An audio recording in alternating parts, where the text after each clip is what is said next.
Good morning, good afternoon, and good evening, everyone. I would like to welcome you all on behalf of the SPSP International Committee, who is hosting this professional development session, which we put together to discuss challenges and opportunities of conducting social psychological research in weird settings. So the SPSP International Committee was formed 2 years ago with the mandate of working towards a more geographically diverse SPSP, both in terms of researchers and the population studied, and a more diverse social and personality psychology. So the committee is currently chaired by Yuichi Shoda in the US and Melody Chao in Hong Kong, and served by Lynn Cooper, Ara Noranzayan, and myself as members. If I could show the slides, you would be able to see our pictures. Sorry for that. And the committee will have its new co-chairs and members starting right after this annual meeting. So the new co-chairs will be Lynn Cooper in the US and Amber Gail Thalmeyer in Switzerland. So Ara and I will continue to serve as members, to be joined by Rim Sao, who just moved to the UK from Lebanon, and Angelo Brandelli Costa from Brazil. So please do get in touch with any of us if you have any concerns or suggestions in relation to the internationalization efforts in SPSP and more generally in our field. So today we're here to hear from 4 great speakers who join us from world regions heavily underrepresented in mainstream social psychological work. We invited them to join us in this session, not because they happen to be located and doing research in different parts of the world, but the contributions they have made to our science, both in terms of their research and service to our discipline, make them very well positioned to provide us an overview of social and personality research in their regions and highlight the opportunities and challenges they face as researchers working in a scientific community dominated by other world regions. So I will introduce all 4 of them very briefly and then let them speak, and at the end we'll take questions. So first we'll have Alan B.I. Bernardo, who is currently a professor of psychology at De La Salle University in the Philippines. He has recently completed his role as editor of the Asian Journal of Social Psychology and served in the past as president of ASEAN Regional Union of Psychological Societies, among other highly influential roles. Purnima Sin, professor of psychology at the Indian Institute of Technology, Delhi, is elected as the next president of the Psychological and Societal Development Division of the International Association of Applied Psychology, and she has served for many years as associate editor of the Journal of Psychology and Developing Societies. Rim Saab, until recently, worked as assistant professor at the American University of Beirut in Lebanon. She is now a lecturer of psychology at the University of Sussex in the UK. She has extensively researched into group processes in the Middle East and recently published a piece in SPPS on the status of Arabic social psychology. Roberto Gonzalez, professor of psychology at Pontificia Universidad Católica de Chile, has been conducting intergroup research with indigenous and non-indigenous groups in Chile and acts as the coordinator of the Chilean Longitudinal Social Survey at the Center for Conflict and Cohesion Studies. So as this short introduction hopefully shows, they collectively bring a wealth of experience and insight into conducting research in non-weird settings and what it means to be a researcher working outside of the West and without access to its privileges. We have unfortunately only 1 hour dedicated to this session, so we're aiming to have some discussion at the end of the session, so please make note of any questions you might have or send them through Huva. Raise them when the talks are over. And recognizing that we won't have enough time for discussion, we will create a breakout room in the upcoming networking session, which will start right after this professional development session so we can continue our discussion. So please do stay on if you can and join us in the networking session to start at 12:45 EST. We encourage you to ask questions yourself, but if you, for any reason, you prefer to write them, please do so. And without further ado, I would like to welcome Ellen B.I. Bernardo to start. Ellen, could you please share your slides with us when you're ready? And thank you very much. Thank you, Aise. It's good morning in my part of the world, and in my part of the world, many people are celebrating the new year. So if you're one of those, Happy New Year. I will be talking about conducting research in social psychology research in Southeast Asia.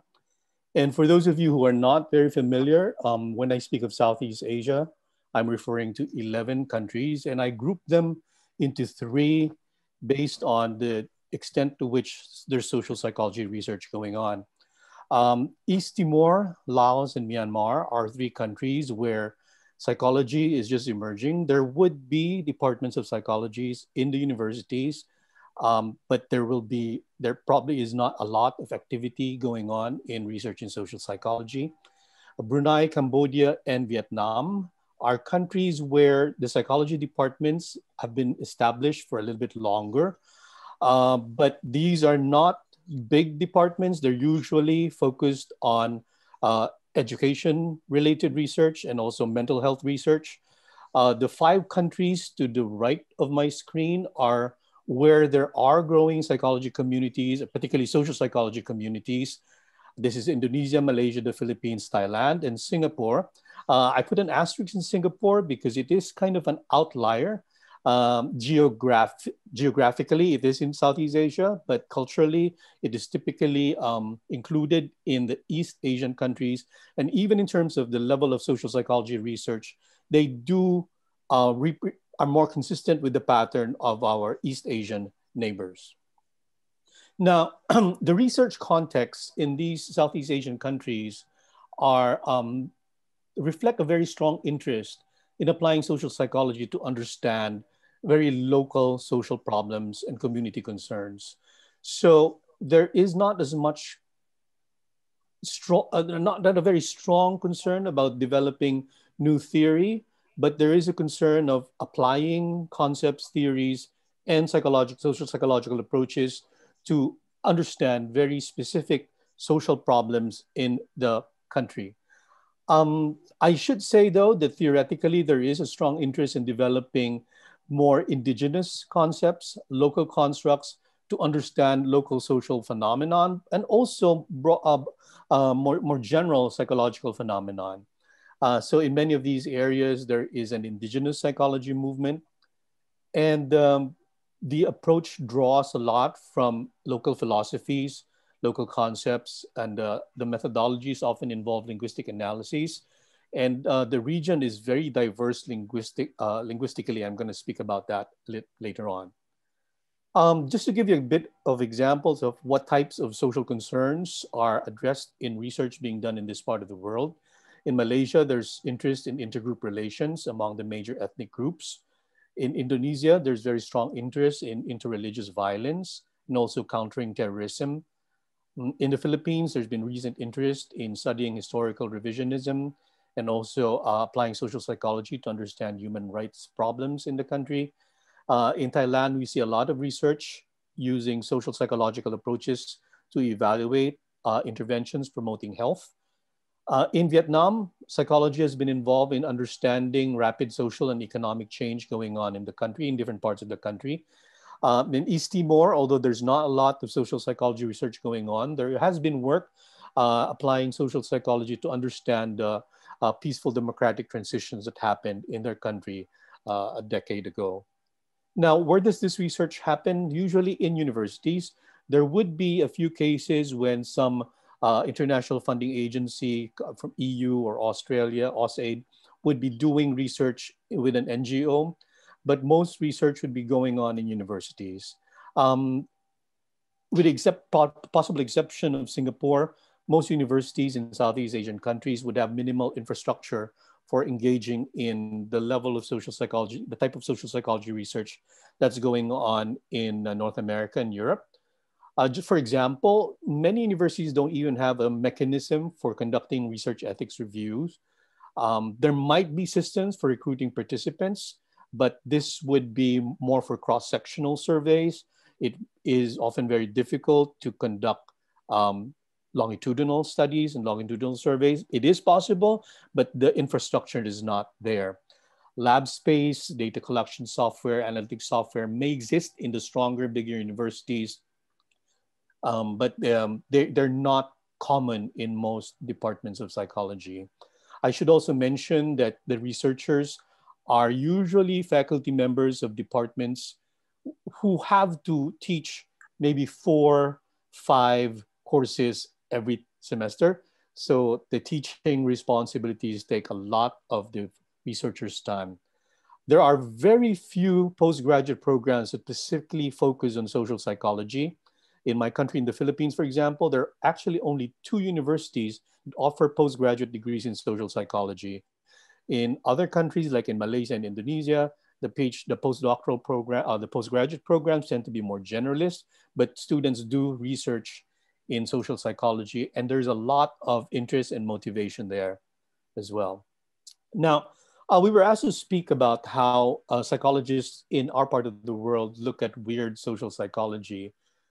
Um, because library access to journals is often restricted and dependent a lot on the funding of universities, many departments of psychology would not have access to the most current and the most recent theories and publications in social psychology. And even in terms of knowledge of research paradigms, methods of analysis, there's a lot of discussion on pre-registration now in norms of open science, but this is not in the mainstream of the social psychology communities in Southeast Asian countries. There would be pockets that are engaging these discussions. Now, there is a good thing and a bad thing about this. I think the good thing about it is there's a very broad space for theorizing. So there's no baggage of the Western social psychology imposing on the work of local social psychologists. But the difficulty is that whatever work is going on in our part of the world often has difficulty communicating with what's going on in the rest of the world, okay? So the paradigms do tend to have very little overlap, if at all. Having said that, though, there is an appreciation of course, it is held in high esteem if you published in journals like JPSP and PSPB. So there is prestige associated with engaging weird social psychology. But the type of theorizing that also tends to be is seen as somewhat too abstract and may not be as relevant to the real world problems that social psychologists in Southeast Asia are concerned with. As I mentioned earlier, there is a stronger interest in adapting theories to local contexts. And even the methods of analysis may, although they're seen as being very rigorous, they may not be seen as being very accessible or practical for the kind of research that people want to do in the communities.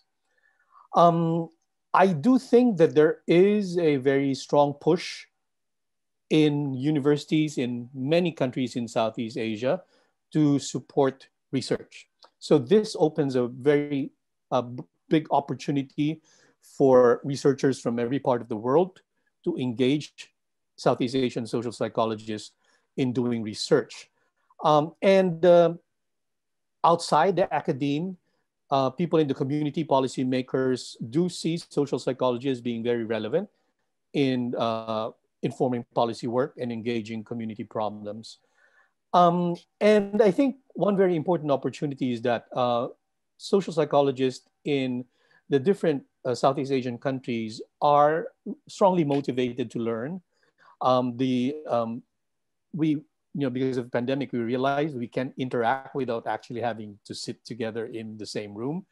And this opens up a lot of opportunities for collaboration. I should mention, though, that in our part of the world, there are many social psychological topics that are still considered to be politically sensitive.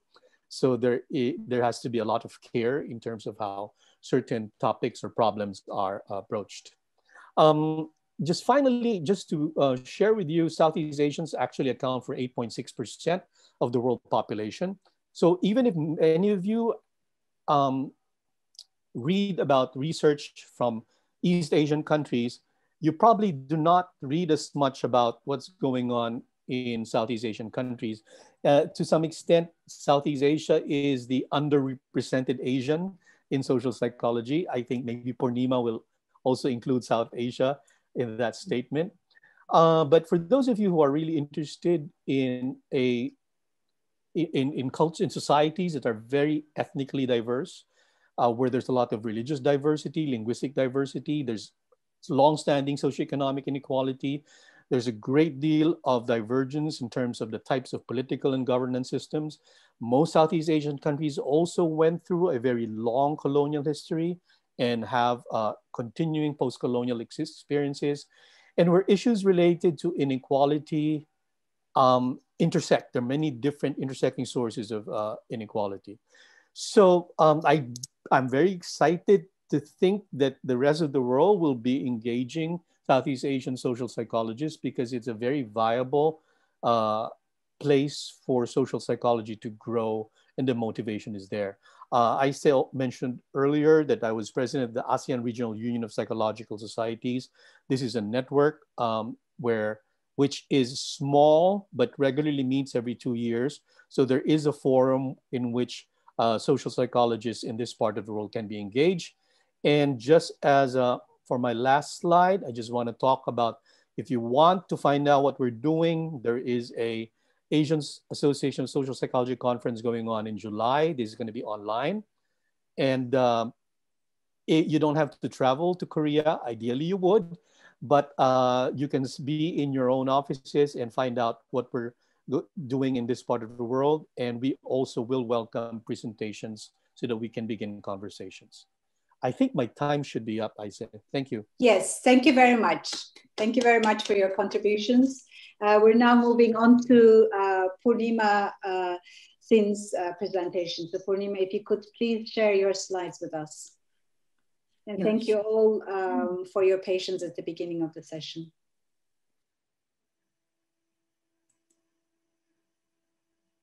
So have I been able to share my slides?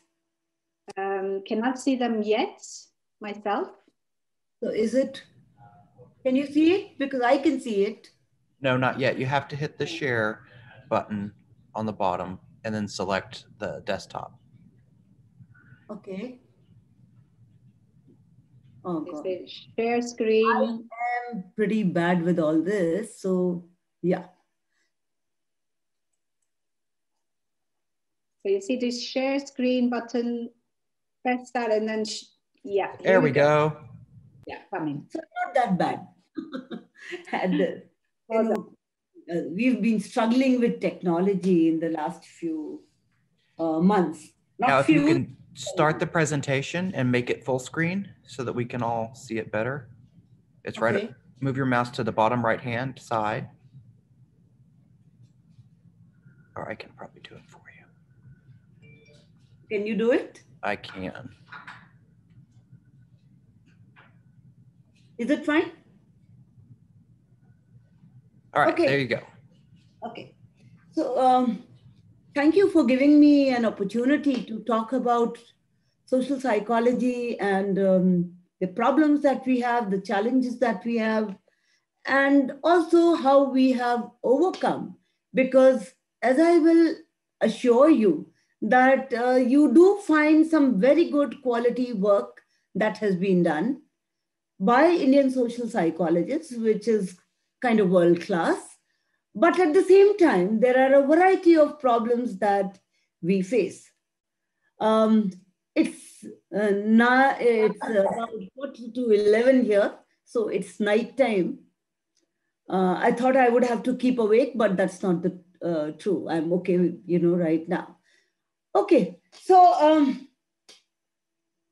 I think that you will find a lot of similarity in what Alan was saying and what I would be saying. I would make you go through a very brief history of social psychology. And the idea there is to make you see the context in which the discipline developed in the country.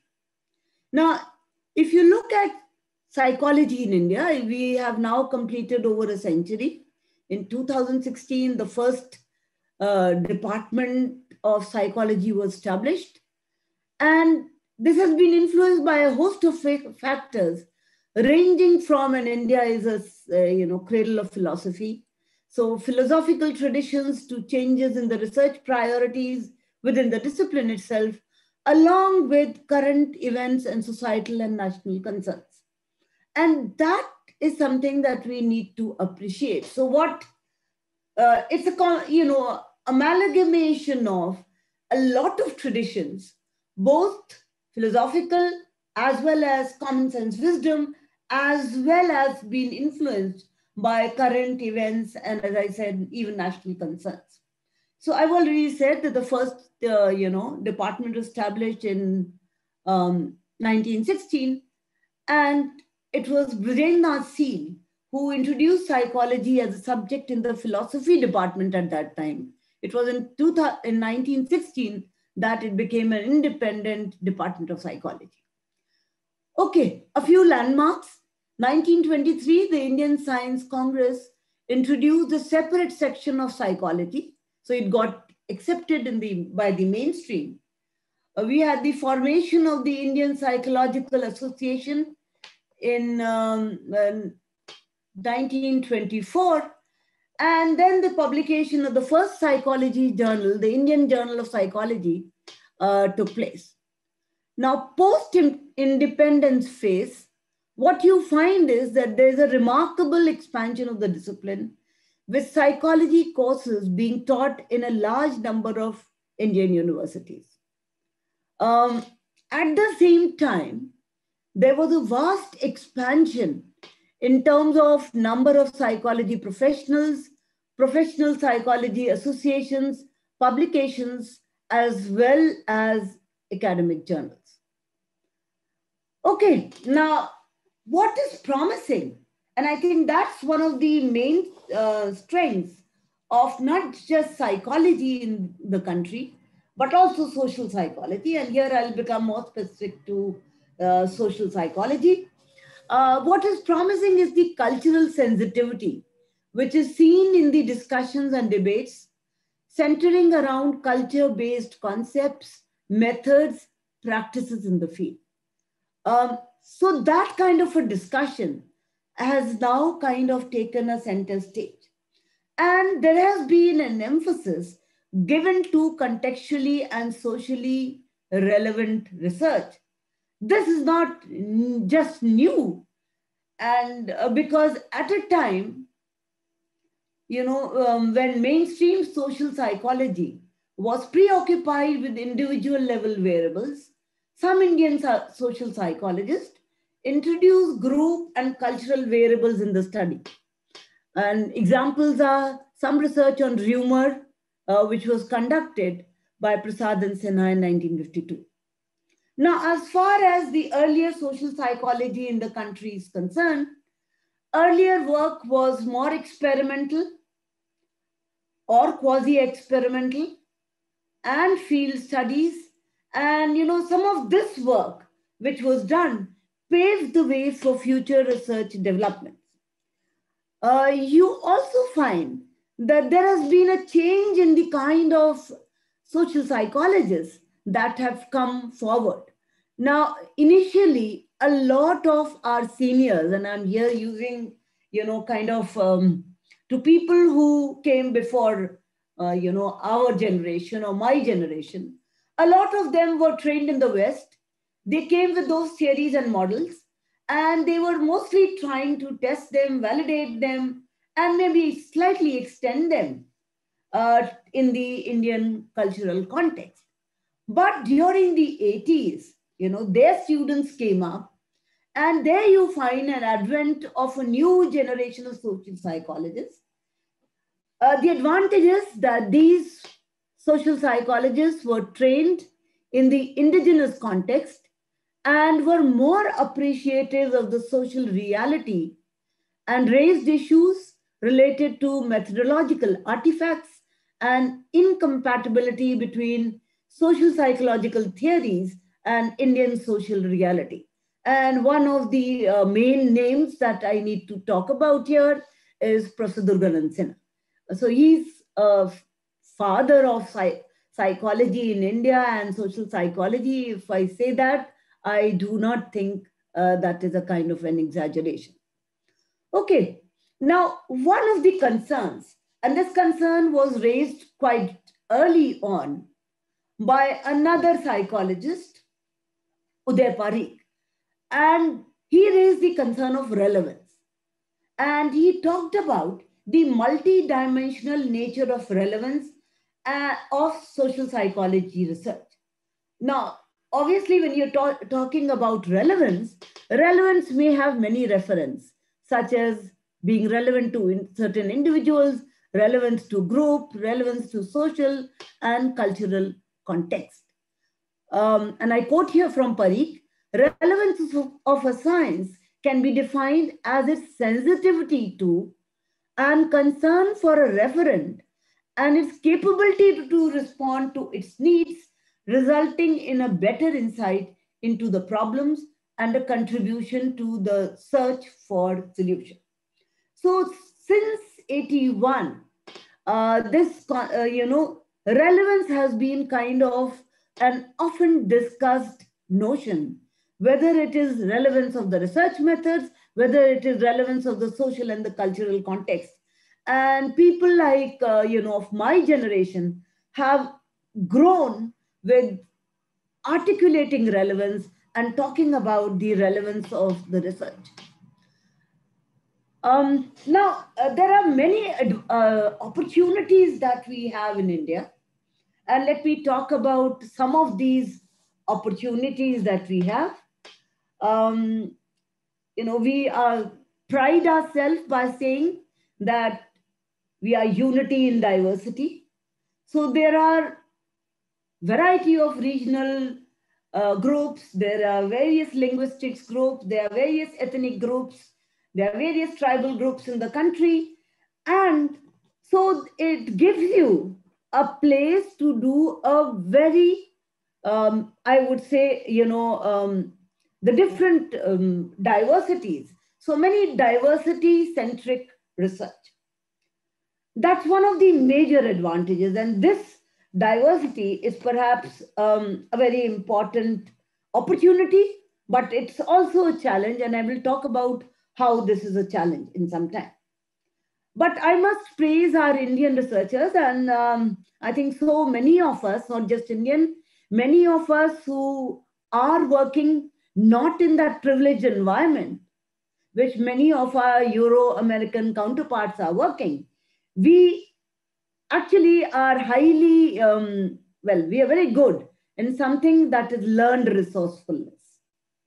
So within those minimal resources, we are able to do quality work.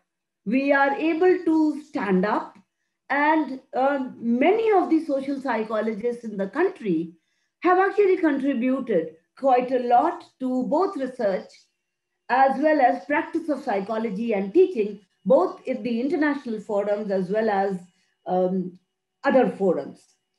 The other thing that is important, and I think even Alan talked about it, ethics, most university departments here do not have do not have these ethic committees.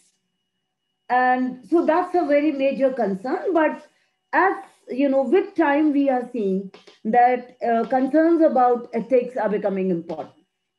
Also, I think I must accept that in most universities across the country, and I happen to be in a very privileged institute, when I visit some of the universities in other parts of the country, I am in Delhi and I am in IIT Delhi. It's the most privileged place to be. And now that I visit other places, I think I do become very sensitive to the kind of limitations, basically infrastructure limitations and resources that people have. And many of the concerns that we have in terms of maybe our publications, maybe, practices, they come from this very, I will say, very less infrastructure. Okay, now, but one of the social psychology research in India has been rich in terms of, and this is a point that I had already talked about, varied nature of samples that have been studied. And when I say varied nature of samples, you do find a number of studies on various ethnic groups, you find on tribals, you find on rural population, But having said that, by and large, it is still urban centric, because most of the universities are located here in the urban areas, and most of the researchers are also located in these urban areas.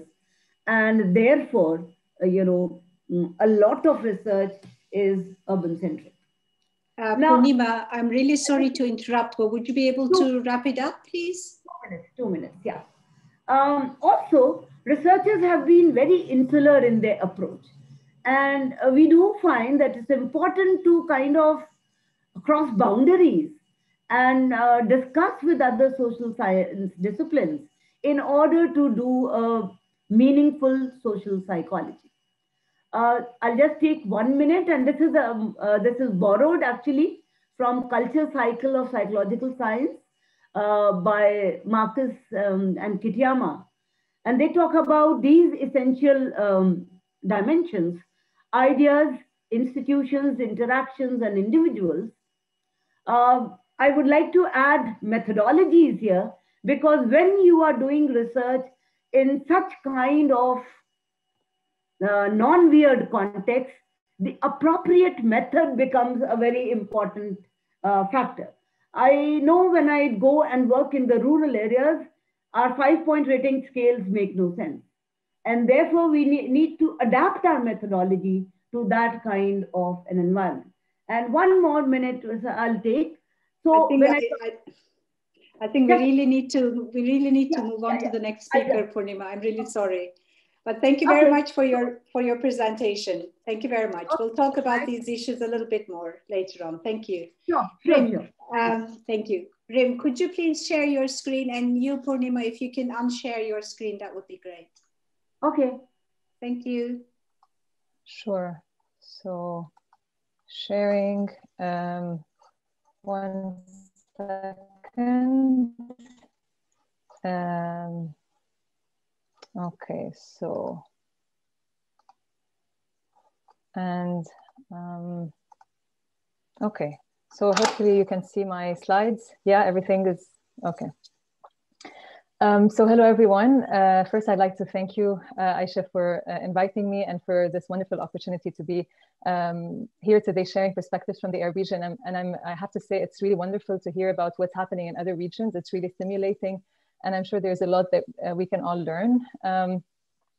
So to address the questions of this symposium, I will be drawing on findings from different empirical and theoretical papers I've recently been involved in with scholars from the Arab region and beyond, where we examine the state of our field, particularly in that region, but also in the global South. So I also draw on my experiences studying and working in the UK, as well as Lebanon, and most recently Qatar. So first, I'll discuss the work conditions and unique challenges that we face, some of which are definitely not that unique, now that we've heard the first 2 presentations. So first, a little introduction about the region. The Arab region has a religiously and ethnically diverse population spread across 22 states in the Arab League and comprising 5% of the global population. Now, as many of you perhaps know, the region suffers from extremely difficult social, economic, and political conditions. And I will just mention a few. So colonial past, and of course, continued post-colonialism, imperialism, wars, mass migration, continued foreign control and intervention, military occupations, authoritarian systems, corruption, economic collapses, and deep social inequalities. So as you can see, these conditions, of course, make social psychological research in the region really urgent, really important, and definitely interesting, but they also make people's lives very difficult. They make research very difficult to develop, of course, due to the continued instability, insecurity, and lack of resources for researchers in the region. So in terms of research infrastructure, most Arab academic institutions are focused on teaching more so than research. Across the Arab region, in our research, we found of about 200 graduate programs, there are less than 10 master's and doctoral programs specializing in social psychology. This, of course, translates to restricted institutional support for research, restricted access to local, regional, and international funding. Another thing is that the psychologists in the region also operate in different languages because of our colonial past. So So some are trained to study, write, and teach in Arabic, French, or English, and they're trained in different schools of thought, which basically leads to subgroups of psychologists that are relatively isolated from each other. And so we don't really have an association of social psychologists. We don't have a journal, textbooks that are specialized on the region rather than just translations from Western textbooks and so on. So as a result, today there's only a small, although rapidly growing group of social psychologists in the region working in academia, most of whom typically pursue their doctoral training abroad in Western universities. On a positive note, there's some recent formal and informal networks that are beginning to emerge, including with Arab scholars in the diaspora. So for those of you that would like to contact researchers in the region, I've put up here the Arab Middle East email that was formed by our colleague Angela Maitner at the American University of Sharjah. So as a whole, I would say social psychology is definitely a marginalized discipline in the Arab region. Now, researchers face various challenges at different parts of the research development process. So they have definitely difficulties accessing the international literature, whether due to low resources, but also linguistic considerations. You know, how well they can speak English, and the unavailability of scientific translations. So there's also a paucity of statistical training, for example. Another challenge in the region, and I think in the global south more generally, is access to publication in the international literature. So how easy is it to publish? When you actually do manage to do research, how easy is it to publish? So in a recent project with Fouad Bouzainedine and other co-authors, we surveyed social psychologists from around the world that speak English. So we targeted Anglophone social psychologists from 64 countries, including the Arab region, about their perceptions of a variety of research practices in the field. So we divided respondents into 3 regions: the global north, so developed countries, which we actually distinguish from South and East Europe because they have various distinct characteristics, and finally the global south. And I'd like to share with you some results from this survey. So importantly, over half of social psychologists from the global south reported that social psychologists in their countries face various biases in the peer review process. Examples include differential standards. So for example, student samples will be acceptable for a US study, but not acceptable for an international sample. They also reported editorial reviewer discrimination against non-native English speakers, discrimination based on the methodology used, and similar results were found for respondents from South and Eastern Europe. By contrast, as you can see, a significantly lower minority of respondents from the global north reported similar biases. In open-ended responses, our respondents also complained about the glorification of quantitative and experimental research over other relevant and meaningful methodologies. So these results showcase the exclusionary processes operating in mainstream social psychology. And of course, they challenge the belief that mainstream international social psychology is producing an objective, valid, inclusive, and universalist science. So they should obviously invite us to rethink the way our field operates. On to perceptions of mainstream research and its relevance to local context. So from the same study, we have results that show that on average, participants from the global south and from South and Eastern Europe are significantly less likely than participants from the global north to perceive the international literature to be relevant to their country. They're also significantly more likely to report that research from their country is underrepresented in the international literature. There's various topics that respondents report to be under-investigated and under-theorized in the international literature that are extremely relevant to their own context. And for the Arab region, for example, I'll mention a few topics such as corruption and sectarianism that came up in the answers. I'll also share with you a couple of examples of social psychological research from the region that is trying to push for rethinking established theories from Western context because they do not address local context in adequate ways. So the first example concerns collective action research. For example, research by Aline Ayanyan and colleagues tested existing models of collective action under repressive contexts. And this is in contrast to mainstream research on collective action, which typically focuses on social movements in Western democracies and ignores collective action under authoritarian systems. Continuing with the example of collective action, the region, of course, we know has witnessed various uprisings and revolutions, yet when we talk about collective action in mainstream research, we do not look at the specificity of collective action with revolutionary intentions or in a revolutionary context. So this is, for example, I'm currently doing a project relating to the Lebanese uprising, trying to begin to address gaps like these. A third example is research on acculturation. So most studies on acculturation in Western context assume that migrants have the possibility to acquire citizenship in the country they settle in. In the Arab region, though, acquiring citizenship is incredibly rare, and therefore questions on belonging, social cohesion, they take on a very different meaning for migrants and refugees in the Arab region. So Diala Hawi from the Doha Institute for Graduate Studies is currently leading a project on acculturation processes in Qatar and in Lebanon. So I now would like to provide a few select recommendations for how research on social psychology in the Arab region can be improved. And I'm particularly focusing here on recommendations on what researchers in the global north can do. While fully recognizing that we need to do more global South, initiatives to learn from each other. So it's possible, of course, for global North researchers to conduct research on the Arab region by hiring a polling company or using a publicly available data set from the region. And this is something that is definitely done. But we do recommend that one partners up with local researchers, especially those engaged in emancipatory and liberation struggles, in order to produce a more relevant, meaningful, and contextualized research output.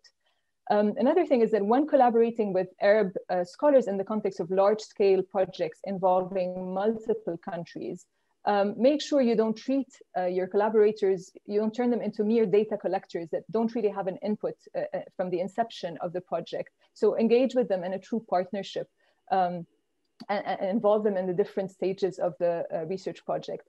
To improve access to of international research in the region, of course, there's a great need for open access journals, but also for international journals to provide translation of research findings. Of course, there's a need for increased funding, more scholarships for individuals from the region to get trained in the field, more research grants for research on the region that engages local scholars. And there's definitely a need to go beyond the current format of the large-scale conference such as SPSP to start smaller conferences in different regions of the world, including the Arab region. And I think conferences should invest in live translation to and from English to enable access to non-Anglophone scholars.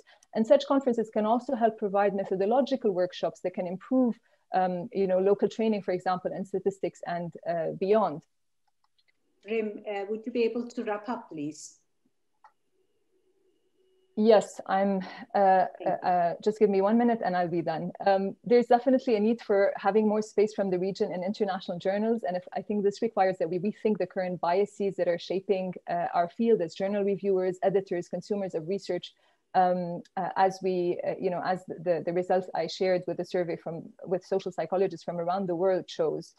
In finishing, I would like to just stress that really the economic, social, and political conditions in the Arab region show how the current state of research in the region, and therefore our field at large, cannot be decoupled from the global exploitative economic and political systems that we are living under. So we cannot really hope to advance the field, champion diversity, equality, and inclusion if we are not also engaged in our professional associations and as individuals in fighting these exploitative economic and political systems everywhere.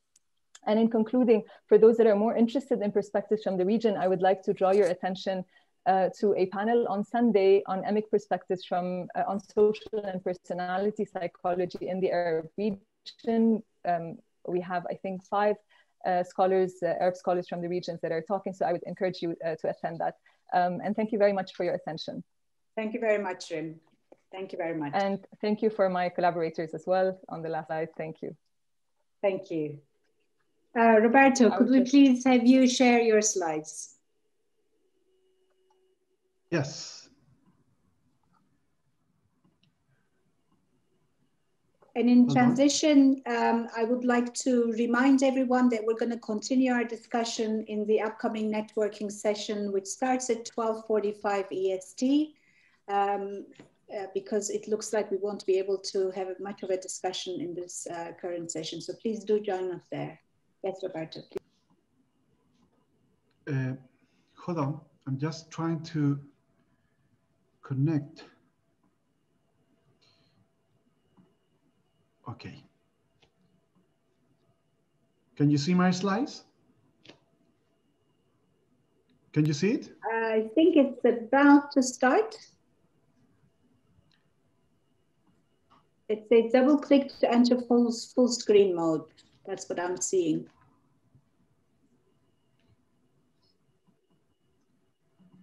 Maybe it's a connection. Could you see now? Yes. Yes. Yes. I'm going to turn off my video because of the connection. I've been experiencing a lot of problem in my connection, but hopefully you can hear me, right? We can hear you well. Okay? Yes, no problem. Okay. Okay. Thank you very much for inviting me to join this very interesting session. And I've been learning so much and discovering we have so much in common, even we belong to very different regions. As many of my previous speakers in this group, we've been facing similar challenge and obviously opportunities for social psychology to develop in these non-traditional represented areas in the world. In the region, by the time Reem was mentioning, we almost 5.5% of the population correspond to the South American region, in which is a region I believe, and I'm working in Chile, this long, thin country, by close to Argentina and Bolivia and Peru. And as many of you have been making sailing, we've been researching in this part of the world. Many issues are heavily salient in current times, like migration and the interculturality challenges that imply a lot of people moving towards different countries within the region, the South-South migration process. But many social outbreak and radicalization of collective action movement across the region too.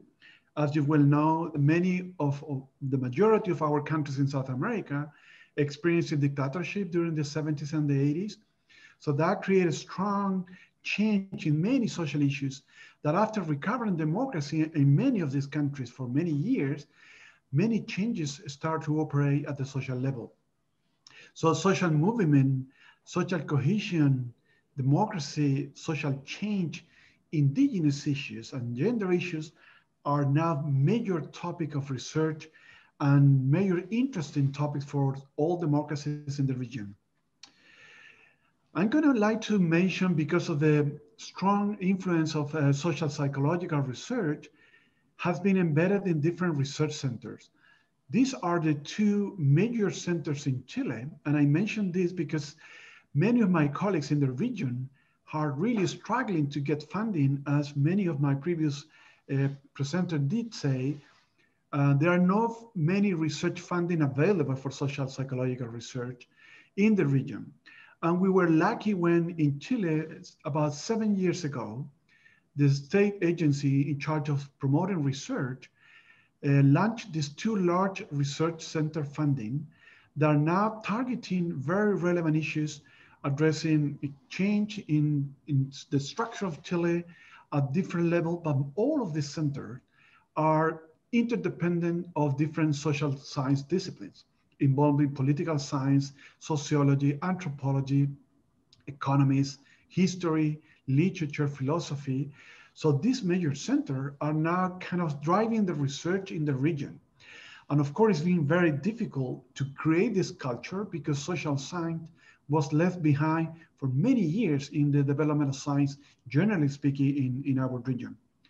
And in fact, that you will see later, our major challenge is how to articulate and relate this development of science in social science, particularly with other disciplines too.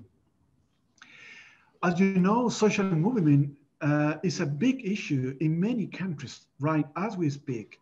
It's the way in which the society is now shifting from individual actions to collective actions for social change. So you can see steady growth of social movement and collective action on all over the region.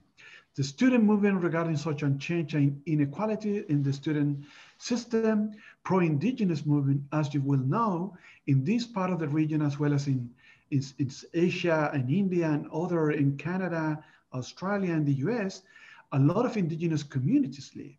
About 5.5% of the whole population correspond to indigenous communities. So this is one of the regions in which social psychology is really targeting research on these issues, but also sexual diversity, environmental issues because of the mining industries, all the development in this region are 3-year researching these issues too. Last October, Chile experienced one of the biggest ever movement in history, which brought up 1.2 million people across the country complaining, constraining social inequality and stopping the way we were developing. Even Chile has been growing for many years, start facing huge crises because of this inequality issues in all over the country. Social outbreak has given the opportunity to start researching, for instance, intergroup relations involving protesters and the way police is coping with these issues. A major issue that also is affecting different countries and different societies. The historical March 8, the feminist movement, is also been a very relevant issue in which gender difference have been taking a seriously movement in the agenda of the government, but also in the society as a whole. Disparities involving income, disparity involving the treatment of females is a big, big issue now. Another area in which social psychology has been present is supporting the development of public policy. We learn from many experiences that social psychology, as well as social science, could be very relevant to inform public policy.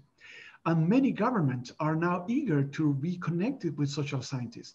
I think it was Burmina who mentioned that the State Department are really now pushing for developing social science as a key element for understanding the social change operating at the global level. Researching an indigenous issue is a major challenge for social psychologists. Our previous speaker already mentioned that.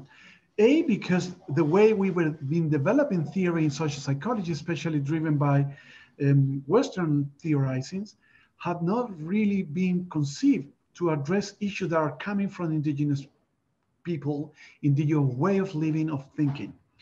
I've recently been working with other colleagues in another review article addressing indigenous issues across the globe. And many of researchers have been already mentioning that the way we use theories to understand indigenous people could need to be adapted and changed in order to predict, understand, and well process the way indigenous people experience life and other form of adapting to reality. Roberto, I just wanted to interrupt in case we get kicked out because our time is about to come to a close. Okay. We will continue in the next session, but please do go on until our time is off. Okay then. There are two major research, large longitudinal studies that we've been conducting in Chile that are relevant for the present discussion because those kind of designs are so important to understand individual change. How individuals change over time is a way of understanding the way the society also is changing. So we've been implementing studies on indigenous and non-indigenous communities, but also running field experiments in order to address the role of norm and intergroup contact involving migrants and locals in the Chilean context. Just to give you a flavor, you can see how much the migration flows have been growing and growing during the last few years, changing the dynamic involving migrants and locals in Chile. So we're implementing now field experiments in order to change the dynamic and interaction between groups in real settings, in real neighborhoods in 3 major cities in Santiago.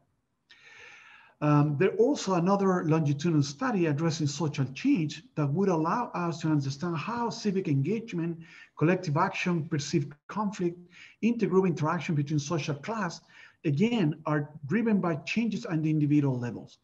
All this data is available, is accessible for everyone across the globe, and we will learn a lot from other studies like the one that Chris Sibley in New Zealand has been implementing for several years.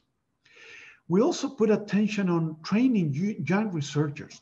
It's been a focus of our major role as preparing the new generation of social psychologists. As an example, in our lab, we've been really focusing in selecting the best students we have and to push them away to study abroad in different countries, and then coming back to Chile, and we've been now creating a network with the new generation of researchers.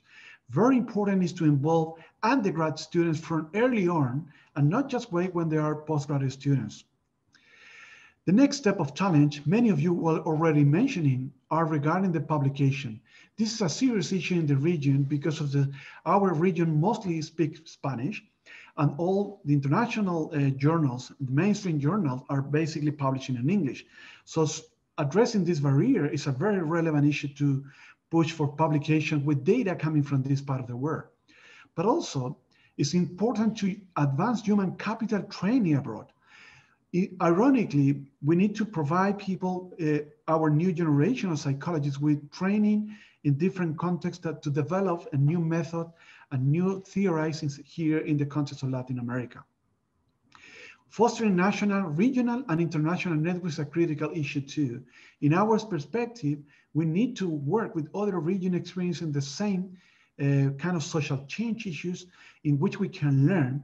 And I really like the idea that Ring was mentioning, just not collecting data only, but collaborating in building the research capacities and thinking about these theories. Transcultural data is also a big challenge because theories are now learning how can we generalize from previous research when we are addressing issues like migration, indigenous issues in different contexts where theories have been developed. In my view, integrating undergraduate and graduate students and postgraduates is essential for collaborating and building this capacity for the future. We need to, in a way, invite these young students who may be very willing to address training programs, connecting them early on when they start their career interest, when they're finishing undergrad program, without expecting them to work initially as graduate students, but as a way of stimulating the new interest in becoming social psychologists. Those are, in my view, the major challenge that we face for future research in this area. Thank you very much for listening to this presentation. Thank you very much, Roberto, for this wonderful contribution. Thank you all, the speakers in the session. That was really wonderful. We have heard from different regions of the world, incredible similarities as well as differences.